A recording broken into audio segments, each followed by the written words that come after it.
Dear viewer, मेरे प्यारे बच्चों, आज हम इंडोप्लाज्मिक रेटिकुलम के बारे में पढ़ेंगे। क्लास 9th में सेल से रिलेटेड 4 वीडियो अपलोड हो चुकी है।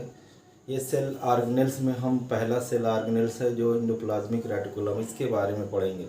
सबसे पहले इंडोप्लाज्मिक रेटिकुलम ये जो what is endoplasmic reticulum? Endoplasmic reticulum is a double membrane bounded cell organelles. ये double membrane bounded cell organelles है जो कोशिका सेल में पाया जाता है। इसकी जो लोकेशन होती है, इन जनरल जब हम सेल के अंदर स्टडी करते हैं, सेल के अंदर जब स्टडी करते हैं तो सेंटर में आपका न्यूक्लियस होता है। ये आपकी न्यूक्लियर मेम्ब्रेन हो गई, ये आपकी क्या हो गई? Plasma membrane. In general endoplasmic reticulum जो होता है वो न्यूक्लियर मेम्ब्रेन से ऑर्गेनाइज होता है, निकला होता है, और in certain cases it attach to the plasma membrane. तो हम कह सकते हैं कि साइटोप्लाज्म में न्यूक्लियर मेम्ब्रेन और प्लाज्मा मेम्ब्रेन के बीच में जो स्ट्रक्चर पाया जाता है, ट्यूबुलर स्ट्रक्चर होता है। ये इंटरकनेक्टेड स्ट्रक्चर होता है जो पूरे साइटोप्लाज्म को ट्रेवर्स किए रहता है। इसको हम क्या कहते हैं? इंडोप्लाज्मिक का रेटिकुलम कहते हैं। स्ट्रक्चर के पॉइंट ऑफ व्यू से अगर हम देखते हैं तो इंडोप्लाज्मिक रेटिकुलम जो होता है 3 डिफरेंट यूनिट से मिलकर बना होता है। सबसे पहला जो होता है membrane bounded sac like structure जो होता है, इसको हम सिस्टर्नी कहते हैं। ये इस तरह का स्ट्रक्चर होता है, membrane bounded sac like structure होता है, जिसे सिस्टर्नी कहते हैं। उसके बाद दूसरा जो होता है ट्यूबुलर स्ट्रक्चर होता है, इंटरकनेक्टिंग ट्यूब लाइक स्ट्रक्चर होता है, और ये जो ट्यूब लाइक स्ट्रक्चर होता है इसको ट्यूब्यूल्स कहते हैं। तीसरा जो इसमें स्ट्रक्चर होता है विस्कस, या कह सकते हैं राउंड शेप स्ट्रक्चर होता है। इस स्ट्रक्चर को हम विजाइकिल कहते हैं। इस तरह से प्लाज्मा मेम्ब्रेन और न्यूक्लियर मेम्ब्रेन के बीच में सिस्टर्नी, ट्यूब्यूल और विजाइकिल मिल करके एक डेंस नेटवर्किंग बनाती हैं, और इस चूँकि इनका जो फैशन होता है वो रेटिकुलेट मैनर में होता है, इसलिए इसको इंडोप्लाज्मिक रेटिकुलम कहते हैं। स्ट्रक्चर के पॉइंट ऑफ व्यू से हो गया। इसमें 3 तरह के स्ट्रक्चर होते हैं, इसमें भी वेरिएशन होगा, अभी आगे आएगा तो क्लियर हो जाएगा। इन जनरल जो ये सैक लाइक स्ट्रक्चर जो सिस्टर्नी होती है, एकदम फ्लैट स्ट्रक्चर होता है, these are mainly found in the case of rough endoplasmic reticulum. उसके बाद ये जो ट्यूब्यूल्स होती है ये स्मूथ इंडोप्लाज्मिक रेटिकुलम में पाई जाती है। अब ये जो विजाइकिल होती है इसका काम क्या होता है हम जानते हैं। अभी जब फंक्शन आएगा तो क्लियर हो जाएगा कि इसके अंदर क्या होता है। डिफरेंट टाइप के either the protein synthesis, lipid बनती है, इसके अलावा डिफरेंट जो केमिकल्स बनते हैं उनको सिस्टर्नी से निकाल करके, ट्यूब्यूल से निकाल करके कहाँ पर पहुँचाया जाता है? गोल्जी कॉम्प्लेक्स तक पहुँचाया जाता है। इन जनरल ये आपका इंडोप्लाज्मिक रेटिकुलम और गोल्जी कॉम्प्लेक्स या बॉडी एकदम करीब करीब होती हैं, क्योंकि जहाँ पर ये करीब नहीं होती, टच नहीं करती है, वहाँ पर इंडोप्लाज्मिक रेटिकुलम में बनने वाले मटेरियल को कहाँ पहुँचाना होता है? गोल्जी बॉडी में, क्योंकि Golgi body is the site where packaging are take place. यहाँ पे प्रोटीन बन जाती है। अब ये जो बनी हुई प्रोटीन होती है इसकी फोल्डिंग, डीफोल्डिंग होती है, और ये सब जो काम होता है और उसको पैक करके एक्टिवेटेड फॉर्म में कन्वर्ट किया जाता है। कहाँ पर? गोल्जी बॉडी में। तो इसको गोल्जी बॉडी तक पहुंचाने के लिए क्या होता है? विजाइकिल्स जो होता है वो बनता है। तो इस तरह से इंडोप्लाज्मिक रेटिकुलम में 3 स्ट्रक्चर पाया जाता है। Cisternae, flat sac like structure होता है, ट्यूबुलर स्ट्रक्चर जो होता है उसको ट्यूब्यूल्स कहते हैं, जो राउंड शेप स्फेरिकल स्ट्रक्चर होता है उसको विजाइकिल्स कहते हैं। इन जनरल सिस्टर्नी जो होती है वो रफ इंडोप्लाज्मिक रेटिकुलम में पाई जाती है। ट्यूब्यूल्स का जो होती है ये मेन कंपोनेंट होता है स्मूथ इंडोप्लाज्मिक रेटिकुलम में, और विजाइकिल्स जो होती है इनमें बनने वाले जो मटेरियल्स होते हैं या तो प्रोटीन या तो लिपिड या तो केमिकल्स वगैरह जो भी होते हैं उनको टारगेट तक पहुंचाने के लिए जो ट्रांसपोर्टरी बॉडी होती है वो विजाइकिल होती है। अब उसके बाद आता है इसका केमिकल कंपोजिशन। क्योंकि ये membrane bounded double membrane bounded structure होता है, तो जब हम इसकी केमिकल कंपोजिशन की बात करते हैं तो they are made up of look like the plasma membrane. जैसे प्लाज्मा मेम्ब्रेन जो होती है लाइपोप्रोटीन से मिलकर बनी होती है। लिपिड और प्रोटीन मेन कॉन्स्टिट्यूट होता है, बाकी जो होते हैं कार्बोहाइड्रेट या दूसरी चीज़ें वो आपके होते हैं डाइवर्स फार्म में पाए जाते हैं, वेरिएशन होता है उसमें वेरिड फार्म में होते हैं।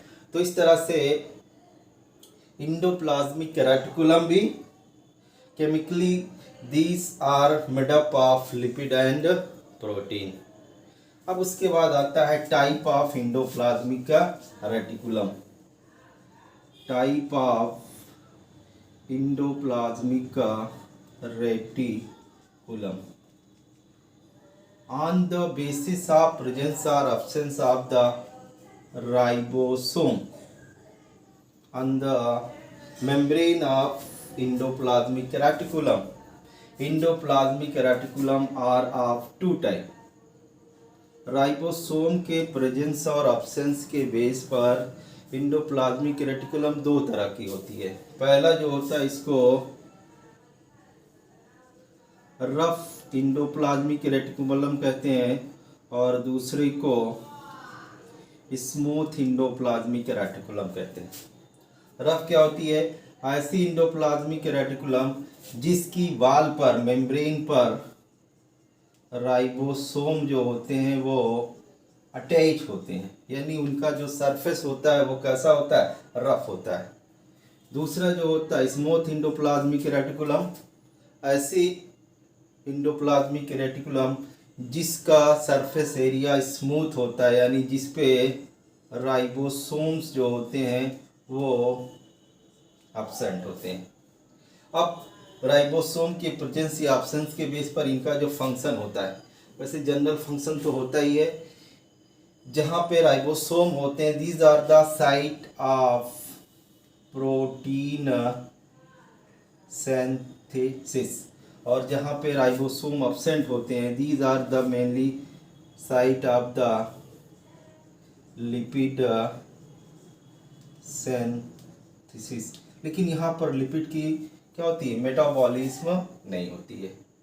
अब इसके बाद आता है जो जनरल इसका फंक्शन होता है। What is the function of endoplasmic reticulum?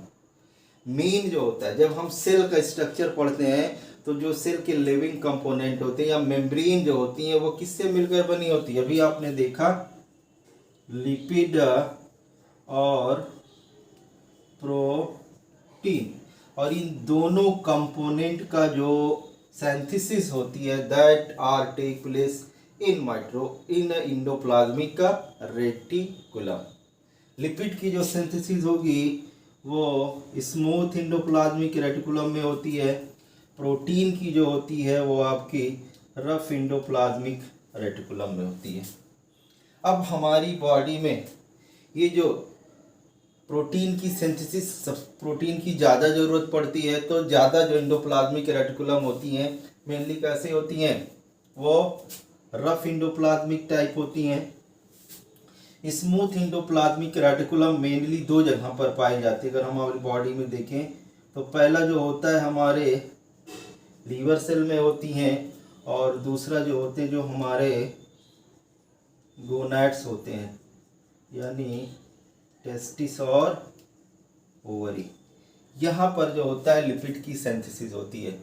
इसके अलावा हमारे बॉडी के डिफरेंट टाइप की जो सेल होती है उसमें आइदर रफ इंडोप्लाज्मिक रेटिकुलम पाई जाती हैं या दोनों पाई जाती हैं, मिक्स फार्म में होती हैं, दोनों काम करती हैं। कुछ जो होती हैं वो प्रोटीन की सिंथेसिस करती हैं और कुछ जो होती हैं वो लिपिड की सिंथेसिस करती हैं। अब इसके बाद आता है फंक्शन क्या होता है। सबसे पहला जो फंक्शन होता है, जो मेन फंक्शन होता है, अगर हम देखें तो ये क्या करती है, अब समझ लीजिए अगर ये एक बिल्डिंग है तो इस बिल्डिंग में क्या होती है, ये आपकी चारों बाहरी कोने हैं, तो ये यहाँ से सपोर्ट प्रोवाइड करती है, यहाँ से करती है, यहाँ से। तो इस तरह से कह सकते हैं कि ये सेल को मैकेनिकल सपोर्ट प्रोवाइड करती है, क्योंकि सेंटर में ये न्यूक्लियर मेम्ब्रेन से जुड़ी होती है और पेरिफेरी पर ये आके प्लाज्मा मेम्ब्रेन से जुड़ी होती है, और इसी के बीच में क्या होता है, साइटोप्लाज्म भरा होता है। तो चूंकि ये साइटोप्लाज्म को ट्रैवर्स करके एक रेटिकुलेट मैनर में पाई जाती है, इस तरह से हम कह सकते हैं कि ये सेल को क्या करती है, सपोर्ट प्रोवाइड करती है। उसके बाद फिर सेकंड जो होता है, जो प्राइम फंक्शन होता है, वो क्या होता है, प्रोटीन सिंथेसिस। आप जानते हैं कि हमारी बॉडी में जितनी भी बायोलॉजिकल प्रोसेस होती है, that can mainly regulate by specific type of the protein, and these protein are form at a particular period, particular time. जब उसका समय आता है तब वो बनती है। और सभी तरह की जो प्रोटीन होती है, अगर हम कैलकुलेट करें अलग अलग डाटा है, तो हमारी पूरी लाइफ में मोर देन 80,000 डिफरेंट टाइप की प्रोटीन का फॉर्मेशन होता है। और ये सभी प्रोटीन कहाँ पे बनेगी, these are the site of protein synthesis, यानी जो रफ इंडोप्लाज्मिक रेटिकुलम होता है, यहीं पर प्रोटीन की सिंथेसिस होती है। उसके बाद दूसरा जो डिफरेंट टाइप के प्रोटीन्स जो होते हैं, हमारे जो हार्मोन्स होते हैं प्रोटीनस इन नेचर होते हैं। उसके बाद दूसरा होता है लिपिड। लिपिड की जो सिंथेसिस होती है, ये हमारे स्मूथ इंडोप्लाज्मिक रेटिकुलम में होती है। उसके अलावा जो डिफरेंट टाइप की केमिकल्स होते हैं rather than protein and lipid, इनकी भी जो सिंथेसिस होती है वो कहाँ पर होती है, इंडोप्लाज्मिक रेटिकुलम में होती है। अब ये जो मटेरियल्स होते हैं ये यहाँ पर बनते हैं इंडोप्लाज्मिक रेटिकुलम में, डिफरेंट टाइप के मटेरियल बनते हैं, और इनका पैकिंग कहाँ पर होती है, गोल्जी बॉडी में। एक तो ये हो गया। दूसरा, एक सेल से दूसरे सेल में जो मटेरियल होता है उनका ट्रांसपोर्ट, यानी intercellular and intracellular transport are carried out with the help of endoplasmic reticulum. एक चीज जो रिमार्केबल है, नोट करिएगा, ये जो वेसिकल्स होते हैं ये क्या होते हैं, इसमें जो भी हमारे मटेरियल्स बनते हैं, either the protein either the lipid, इनको गोल्जी बॉडी तक पहुंचाया जाता है, और पहुंचाने के लिए जो रिलीजिंग बॉडी होती है, जिस फार्म में इसका ट्रांसपोर्ट होता है, वो आपका क्या होता है, वेसिकल्स होते हैं। ये वेसिकल गोल्जी बॉडी के अंदर जाते हैं, फिर यहाँ पर ये पैक हो जाते हैं, और उसके बाद फिर तो कह सकते हैं ये एक पोस्ट ऑफिस की तरह काम करती है। यहाँ पर मटेरियल को बनाया जाता, लिया जाता है, लेबल किया जाता है, और उसके बाद जहाँ पे गोल्जी बॉडी तक उसको क्या किया जाता है, पोस्ट कर दिया जाता है। इसके अलावा क्या होता है, डिटॉक्सिफिकेशन। जो smooth endoplasmic reticulum, liver cell जानते हैं, यहाँ पे क्या होता है, जो कुछ भी होता है हमारी बॉडी में, जितने भी हार्मफुल केमिकल्स वगैरह होते हैं, जैसे ही वो लीवर में पहुँचते हैं वहाँ पर उनको क्या किया जाता है, डिस्ट्रॉय किया जाता है, उनके पॉइजनस कैपेसिटी को न्यूट्रलाइज किया जाता है। और ये किसके हेल्प से होता है, ये इंडोप्लाज्मिक रेटिकुलम की सहायता से होता है, क्योंकि स्मूथ इंडोप्लाज्मिक रेटिकुलम जो होती है वो कहाँ पर पाई जाती है, लीवर में। तो लीवर में detoxification are carried out with the help of endoplasmic reticulum. उसके अलावा लास्ट जो होता है, न्यूक्लियर मेम्ब्रेन का फॉर्मेशन। जब सेल डिवीज़न होता है तो न्यूक्लियर मेम्ब्रेन क्या होती है, साइटोप्लाज्म में डिसअपीयर हो जाती है। After that once again these are reappear, और ऐसा माना जाता है कि जो नई न्यूक्लियर मेम्ब्रेन बनती है ये किसके हेल्प से बनती है? एंडोप्लाज्मिक रेटिकुलम, या in other words we can say that endoplasmic reticulum play very significant role in the formation of new nuclear membrane in the process of cell division. Thank you.